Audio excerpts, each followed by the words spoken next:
orang dah tonton kita hari ni, Hana? Iyalah Sharifah, hari ni kan ada majlis. Majlis apa tak nama? Majlis Iftar Jama'i.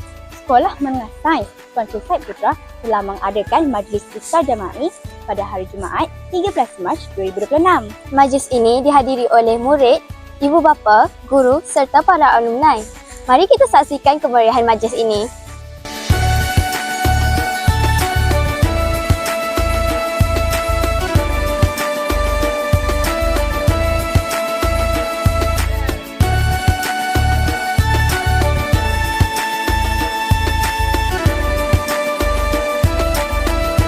Saya berasa sangat gembira kerana saya dapat berbuka puasa setiap hari bersama kawan-kawan. Tapi saya timbul sedikit perasaan sedih kerana tidak dapat berbuka dengan ahli keluarga. Saya berasa sangat gembira kerana saya dapat berbuka dengan rakan-rakan saya. Cuma saya rasa sedih kerana saya tidak dapat berbuka dengan keluarga saya.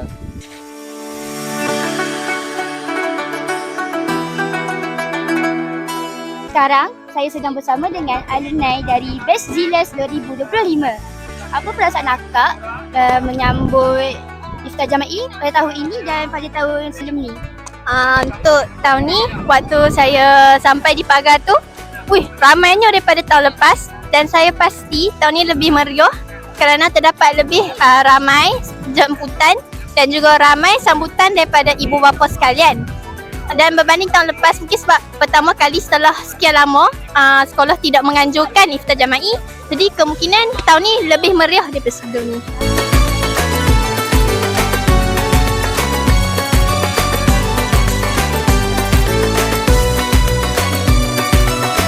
Duh, dah kenyang dah ni.